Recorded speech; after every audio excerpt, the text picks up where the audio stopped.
Hello, my name is Kevin Welcher, and I wanted to demo a project I've been working on the past few weeks called SSC, or Static Site Compiler. And, this project was born out of my desire to make, a simple blog for free, essentially, because I didn't want to pay anything. And I could have used a tool like Jekyll or Octopress or Hammer for Mac, but I wanted this to be a learning process. I specifically wanted to learn Node and a little bit more scripting. So I started this project, with JavaScript Node to compile sites, to have some of those features of, Jekyll and all those nice compilers, and make that myself. So this is, the first in a series of, this is the demonstration, but this is the first in a series of how to make an actual static site compiler, a simple one that you can just get off the ground with and, get your feet wet with Node scripting. So this is the documentation on GitHub. You can take a look at this. It's just uk.github.com ssc start, and this is compiled with the SSC itself. So we'll jump into this, but let's actually check out the source code, or not the source code, but start a project. So like I said, this is installed with Node and npm. So you just need npm to get running, and you'll need sudo because it's a command line application. So install global, because again it's command line, then SSC. I use Grunt for the starter project, so if you don't have it installed, I would recommend you do it. You don't need to, but it has some nice features.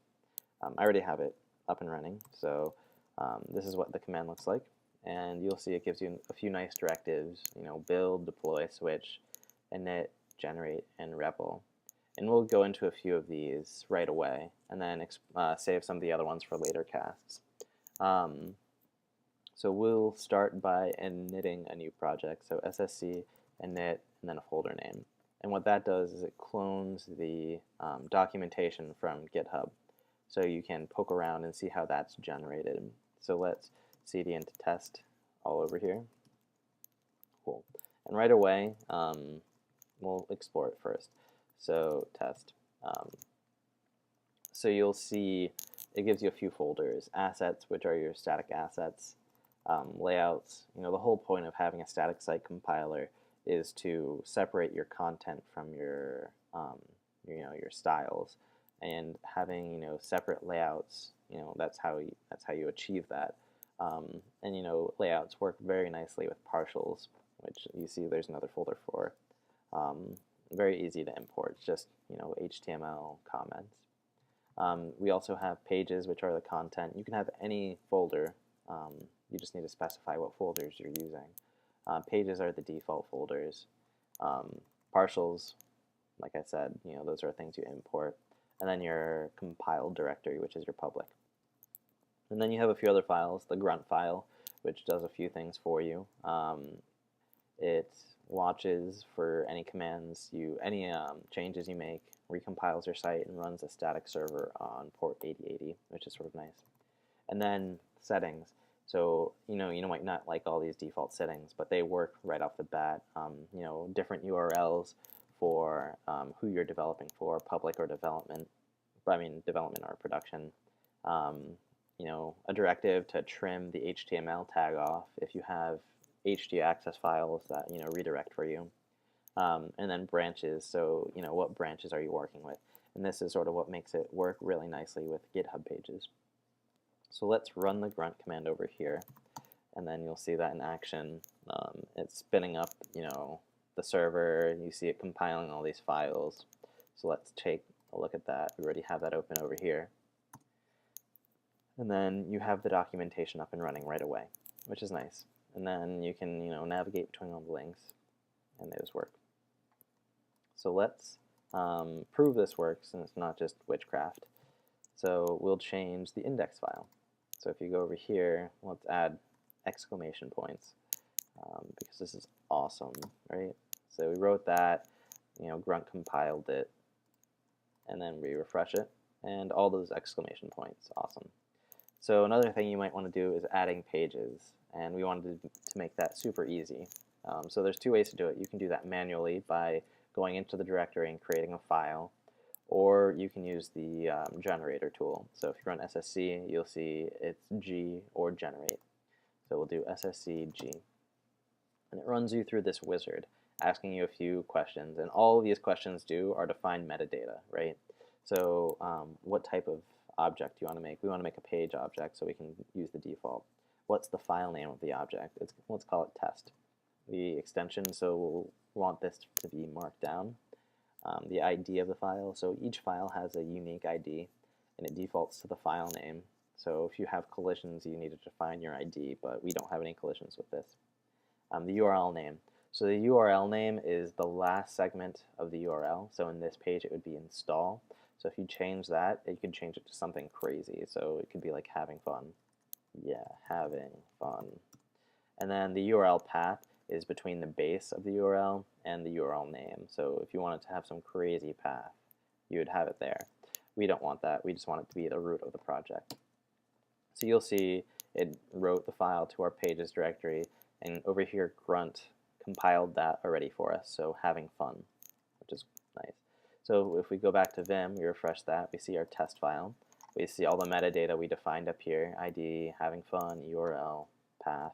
Let's give it a title, so this is a title, and then some lorem ipsum, and then another one, because a lot of lorem ipsum.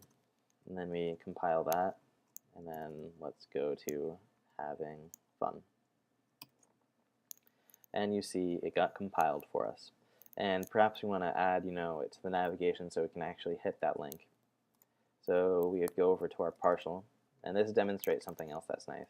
The JS directive, or the JS tag, gets parsed out of these files and executed by the compiler itself.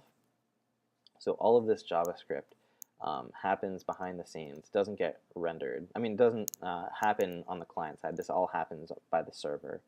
So we are giving our navigation element a nav object, and that's just an array of links.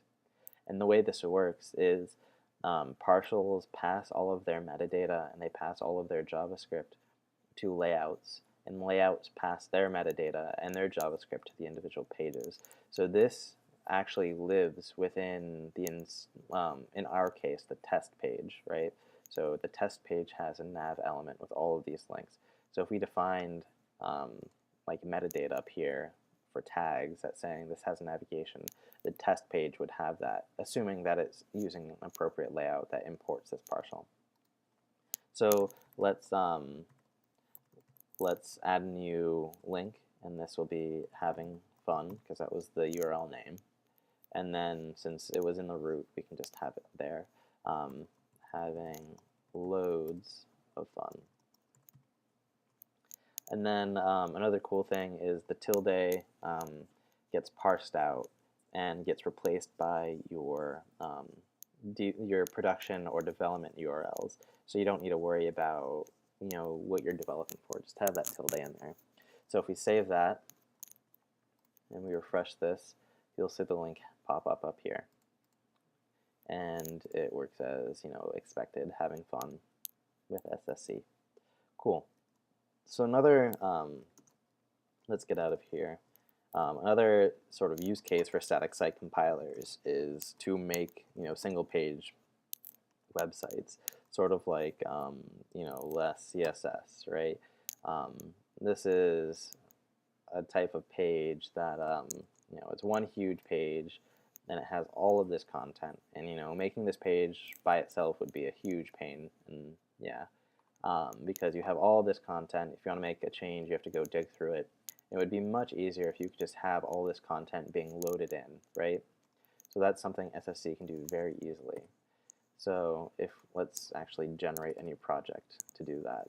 So if we're on our desktop, so we can just do SSC init, we'll call it SPA for single page application. And we're getting that documentation again. So we'll go in there, cd SPA, and then over here too. Then we'll open up Vim. You see our typical layout, right? And we can get rid of a few things right away, right? We don't want pages. We just want one page, and we don't need this page layout. And we want sections to a page. So we want one page to import all these sections, right? So let's clean up some of that cruft. So over here, we'll remove everything. We don't need RF. We'll remove everything from pages. And we can also remove the page layout. So page. Cool. And now if we go over here, we see all of that's gone, and we can clean out this navigation. We don't need all of these links. So now that should have gotten compiled. We don't have grunt running yet, which is a problem. So if we run grunt, it's giving us sort of this blank state, which is fine. So let's give ourselves an index page again. So going back to SSC, we have generate. We'll use that again. So SSC G, and we want to generate a page again. And we want this to be the index. Markdown is fine. ID, URL name. And we want this to live in the root. So we see that got compiled over here. So if we refresh, we see the start of our page. So let's generate a few more things. Let's generate a section. So SSC generate. And you're not limited to these file types. You can generate anything. So we're going to generate a section.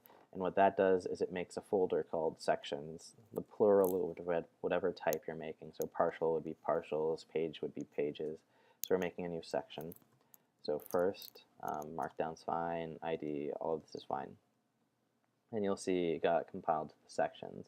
If you notice over here, grunt did not pick that up because we have not told SSC to watch for that yet. So if we go over to settings, we'll see how if you want to add any more folders, you just do those here. So it's sections folder. Now if we go back over here, we'll restart grunt, and it compiled sections for us. So let's also generate, we'll get to that in a second. So if we go back to our folder, then we see our sections down here. Let's give this some content. So this is the first section. Spelling is hard. All right, and then more lorem ipsum. Oops, that's fine, whatever. J. Okay, there we go. So now we can go to that link. So it's sections.first, and we see that got generated. Now one of the problems is, it has a lot of other garbage in here, right? It has all those other imports. And the reason it has all these imports is if you don't have a default layout. So for example, sections, anything in the sections folder looks for a section layout. So if you don't have that section layout, it defaults to the index layout. And you can define what layout you want to use, right? So if we're in here and we say layout is, whatever, right? That'll use that layout for you. But we actually want to make a layout. So let's go back to our tool, SSC generate. We'll generate a layout, and this will be section. And then all of these are fine. So if we go back to here, we don't want Markdown, we want HTML, so let's change that. So move layouts section to layouts section. You could have it as Markdown, but if you want to sort of define structure, HTML would be better. So we don't need this metadata because it defaults to it for us. So we'll use the place command. So the place command just places the content of a page. So layouts and page work hand in hand. And we'll go over how these directives work later. This is just a demonstration. So place, content, and then let's define some structure. So our sections actually resemble something intelligent. So we'll give it a section tag, and then we'll give it an ID. And one thing to note is we use mustache to compile, right? So we're using the mustache or the brackets, and we're giving the ID. And you'll remember that ID gets defined, which is first. So here, that's fine, and then we'll close that section tag, and then we'll indent that. So now that got recompiled. So if we refresh this, you see all of that got stripped away. So if we want to, generate this dynamically on the client side, we can use Ajax to grab this section by ID. So that's nicer now. So let's actually import this on the server side. So if we open up our index file, we want to add a JavaScript directive, so JS. We're giving our page dynamic content here.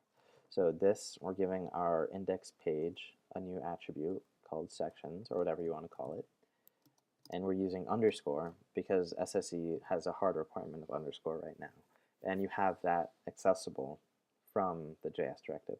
So we're filtering our site object, and our site has pages, right? So we're passing this filter into a function. We're saying for each page, we only want the pages that have a type of section. So return page.type equals section. So that'll give us a list of all the sections. So now we want to render this, right? So again, with mustache, this is how you loop over them. So sections, because we gave our object sections. Again, a closing for sections. And triple curlies because we're inserting HTML. And each object has a file sort of tag, which is the generated output of the file. So if we compile that, we will go back to the index, and you'll see the output, which is nice. So let's add a few more. So if we go back here, we'll generate another section, second, markdown, all this is fine, and we'll generate a third as well. Section, third, defaults. So we refresh our sections, second, the second section, more lorem ipsum. This is just to sort of demonstrate linking, which we'll do in 1 second. And then we'll yank that, and we'll go to third section, and then we'll paste this. One more paste for good measure. Cool. So now if we go back to our site, we refresh it, and we see all the sections show up. And that's nice, right? We don't need to, we forgot to save the second section. How embarrassing. So we see all of these sections. So now you don't need to worry about all your content in one huge massive block, and you can write it in Markdown. So, you know, it's easy to separate. And you can do all sorts of magic with layouts, which is nice. So one thing that you'll definitely want is navigation. So let's make that right now. So if we go back to our navigation, it's that same process we used with the index, right? We're using the JavaScript directive to give our page something dynamic. And if you don't need something dynamic, you can just define it in metadata up here in the data tags. Like if you wanted, you know, just tags for each blog post, you can have a tag property up here. But we want something dynamic, so we'll do it in JavaScript tags. So here, we'll just grab this, and we can change this from sections to nav to be consistent with the templates that we already have defined. And that'll work just as is. But we want to change a few things down here. Like we don't want to link, right? We want to use the hashtag to link here. So we'll change the hashtag. And then we no longer want the URL. See, if you remember here, these H elements have, or the section elements have IDs, which is the ID of the page. So we, instead of the URL, we want the ID. Same with here, we want ID. So now if we refresh that, we give that a refresh, you see first, second, and third, and those links take you to the, you know, the appropriate section. And that's just another use case. But, you know, building these static site pages have a lot of benefits. You know, there's not a lot of overhead. If you don't need a huge blog, this is a great alternative. And that is, you know, an overview of SSC, this compiler. And in subsequent videos, we'll go over, you know, how to, you know, design it, how to implement it, and this is just a demonstration. So thank you for watching. Have a good day.